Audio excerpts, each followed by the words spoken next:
Assalamualaikum warahmatullahi wabarakatuh. Wilujeng tepang deui sareng simkuring Ujang Combro.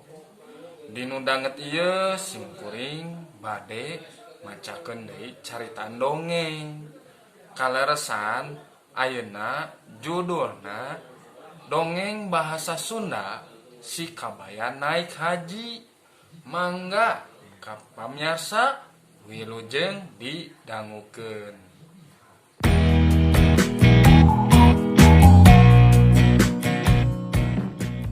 Dongeng bahasa Sunda Si Kabayan Naik Haji. Geus heubeul si Kabayan hayang nohonan rukun Islam anu kalima. Cek urang lembur mah munggah haji cenah. Ari munggah teh naik atawa undak. Jadi pikeun jalma anu geus bisa ngalaksanakeun ibadah haji, harkat darajatna teh undak sadarajat. Malah boa sababaraha darajat. Tapi nya kitu. Kahayang tinggal kahayang, ari waragadna can mahi mah teu bisa indit. Najan kitu henteu matak leutik hate. Lantaran si Kabayan inget kana papatah ajengan basa ngaguar ngeunaan bag-bagan munggah haji di Tajub. Nya nah ada kanu mampu mah teu wajib ieu. Geurentes hatena dina hiji mangsa. Kituna teh itung-itung ngupahan sorangan. Tapi beuki lila teh kalah beuki sumanget. Teu sirikna saban mangsa inget wae kana cita-citana. Keukeuh hayang laksana munggah haji. Komo mun geus gok jeung bulan Rayagung mah breuh bae. Sik kabayangkeun kumaha bagjana auk jeung batur make baju ihram sing sarwa bodas. Wukuf di Arafah, tawaf, sa'i jeung sajabana. Labaik Allahumma labaik. Geurentes hate si Kabayan. Bari ti papraket peureum. Jasad aya di imahna, tapi sawangan mah aya di Masjidil Haram keur ngurilingan Ka'bah. Mani asa nya bakat ku husu ngumbar sawangan. Cita-citana sok tambah manteng mun pareng lalajo warta ngeunaan nu munggah haji dina TV tatangga. Teuing naon nu jadi sababna? Hayang-hayang teuing ka Mekah teh. Papatah mah kurang kumaha, da munggah haji mah wajib soteh kanu geus mampu. Boh elmuna, boh keur waragadna. Jabati kitu sok menang piwejang ti Pak Ustad. Keur anu miskin mah jumaahan we sing getol cenah. Sabab jumaahan teh munggah hajina keur anu miskin. Tapi kungsi menang piwejang ti Ustad anu sajena. Yen Allah teh maha kawasa. Lamun anjeunna ngarsakeun. Najan si Kabayan teu boga duit ge, insyaallah baris laksana munggah haji ka tanah suci. Allahumma ya amin. Jalana mah kumaha bae. Allah mah moal heseun. Ku ayana piwejang kitu sanajan si Kabayan sadar yen kaayaan teh sasat lieur eueuh ragap taya. Malah kawasna najan kudu ngajual imah ge. Ladangna teh moal mahi keur ongkos ka tanah suci. Tapi keukeuh we hayang laksana ka Mekah mah. Hatena weleh manteng ka Gusti Allah sarta gede kayakinana. Dina hiji mangsa mah manehna baris laksana ka tanah suci. Ngalakonan rukun Islam anu kalima teh. Kocap dina hiji mangsa harita teh wanci lohor. Si kabayan kakara datang ti kebon. Terus mandi sarta prak salat lohor di imah. Ari nyi iteung keur mantuan mesekan suuk jeung binih di imah ambu. Atuh si kabayan jongjon menekung mujas medi. Rasa jeung pikir ngahiji panteng ka Gusti Allah. Naneda kanu maha kawasa, hayang dikabul sapaneja. Ku anteng-antengna nyawang ka tanah suci, lat poho kana diri. Cek rarasaana manehna teh keur aya di Mekah. Tawaf ngurilengan Ka'bah bareng jeung jamaah sejenna. Labaik Allahumma labaik, labaik Allahumma labaik. Gerentes hate si kabayan. Malah mah teu karasa dua leungeunna ranggah. Ari panonna peureum. Barang bray bentak. Beuh. Hareupeunana nyampak nyi iteung. Keur neutep semu heran. Milik kana sorot panonna. Nyi iteung teh bangun reuas. Jeung hariwang bisi salakina kumaonam. Gek diuk lalaunan. Lila-lila pok nanya dariana keur. Ari akang kabayan kunaon? Teu damang. Har, nah ada akang mah teu kunaon. Ari kitu kumaha iteung? Iraha datang. Geuning geus aya di imah. Tembal si kabayan kalayan tenang. Ih ari akang atuh da mata kreuwas. Dieu teh leungeun ranggah kawas anu keur ngadoa mentah hujan. Tapi panon peureum maniti peperket. Kuring mah hariwang bisi akang teu damang. Alusna mah ulah diingu kasakit teh Kang. Mending balaka ngarah puguh ngubaranana. Cek nyi iteung deui. Ragamang leungeunna kana emuk anu dieusi cai teh panas. Disodorkeun kah hareupeun salakina. Ngaleueut heula pokna deui. Saenyana akang mah teu kunanaon, tapi nginum mah hayang. Da nya ieu ti korong mani asa garing. Si kabayan nurut. Regot minum bangun nikmat. Geus kitu tanggah sakedeung. Tuluy ngarahuh bangun capek. Ret ka pamajikanna tuluy ngomong leuleuy daria.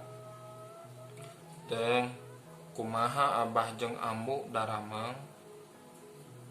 Pangestu teu kirang sawios-sawios. Masekan suuk jang binih teh geus rengse. Pageto ngasek saurna. Mun akang salse urang mantuan. Hayu urang mantuan. Teung. Ari abah jeung ambu rek ngasek mah najan aya pagawean oge urang nyelang heula we. Da ngasek mah tara unggal poe. Nuhun atuh Kang Kabayan, keun urusan ngasek mah engke urang teraskeun. Ayeuna abdi rek naros deui. Da aya keneh kapanasaran bisi kumaonam. Cek nyi iteung mani keukeuh. Naon teh teung? Mohon anu bieu. Kunaon akang teh nu saenyana? Oh eta, nya eta atuh teh kumaha akang teh? Bet inget wae kana cita-cita anu bareto teh. Dieu teh nyawang kanu anggang. Nyipta ka dulur urang nu keur aya di tanah suci. Akang teh mani asa nya geus aya di Mekah. Tembal si kabayan. Akhirna mah wakca balaka ka pamajikanana. Oh, hayang munggah haji teh akang teh. Heeh, teung. Kitu kahayang akang teh asana da teu dosa boga kahayang kitu mah. Lin si kabayan melong ka pamajikanna. Kawas anu sieun di nanaha. Dumeh boga cita-cita anu samar kana laksana. Da puguh kaayaan batan sakitu, tapi Nyi Iteung kalah imut. Bok ngajawab semureueus. Alhamdulillah nuhun Kang, boga cita-cita kitu mah sugan we dikersakeun ku Allah. Sing aya jalan pikeun ngahontal ka hayang anu sakitu mulyana. Saha anu rek nyebut dosa? Jadi teu matak dosa eta teh teung. Nya henteu atuh Kang. Moal nya keagungan cita-cita anu sakitu mulyana make jeung matak dosa sagala. Malah mah alus we Kang. Sabab geus aya niat hayang nendunan parentah Gusti Allah. Tembal Nyi Iteung deui bangun reueus. Hatena ngarasa bagja boga salaki anu sakitu solehna. Mun kabanding kuloba harta mah memang geus ngejehna munggah haji teh. Kahayang mah ulah nungguan geus kolot ngarah jag-jag keneh. Ari si kabayan ungut-ungutan ngadenge omongan pamajikanana teh. Hatena sarua ngarasa sugema. Geus kitu pok nanya deui. Syukur, tapi kumaha tuh? Teung da geuning ka Mekah teh kudu masagi. Cek Pak Ustad teh mah anu dimaksud kawasa di jalanan teh di antarana nyaho elmuna, boga ongkos, jang indit jeung balikna. Boga bekal salila di Mekah sarta boga duit keur ninggalan anu di imah. Saliyant ti kitu di jalana kudu aman, rohani jeung jasmani kudu sehat. Ari urang apaan sakalian jang dahar ge ngandadak ngoreh geuning. Kumaha maksudna? Kumaha ieu akang boga cita-cita kitu? Kieu we cek abdi mah Kang, kahiji eta cita-cita pantengkeun. Ulah rek dirupus deui tina emutan. Kaduana, hayu urang babarengan ngadoa ka Gusti Allah. Mugia dipaparin pijalaneun anu sae mungguh Allah. Katiluna, urang ngeureuy nyeng celengan sabab lamun urang ngabogaan cita-cita henteu cukup ku ngadoa, kudu dibarengan ku ikhtiar sakadugana. Keun bae iraha we mahina mah kumaha dikersakeunana. Anu penting mah urang teh mentakeun akal tareka Kang, tah kitu.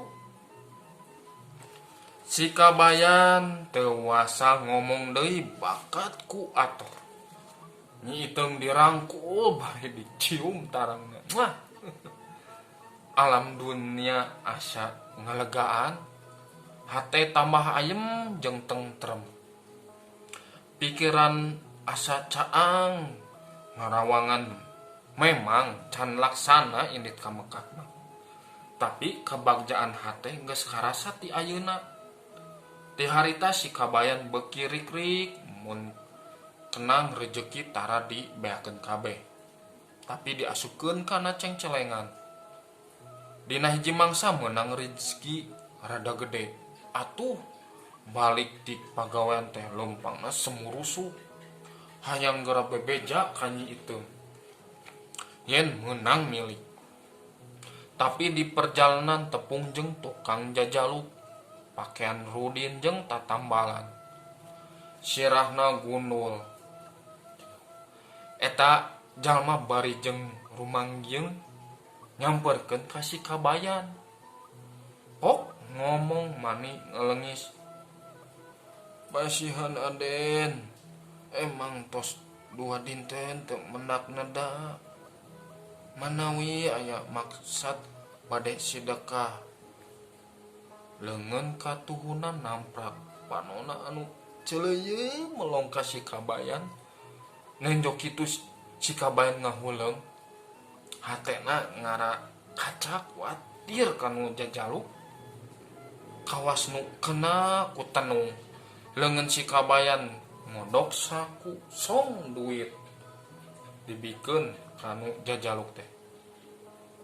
Atuh puguh tukang jajaluk mani atogeun nyebut nuhun ge sababaraha kali terus ngadoakeun mani ngagorolang panjang naker.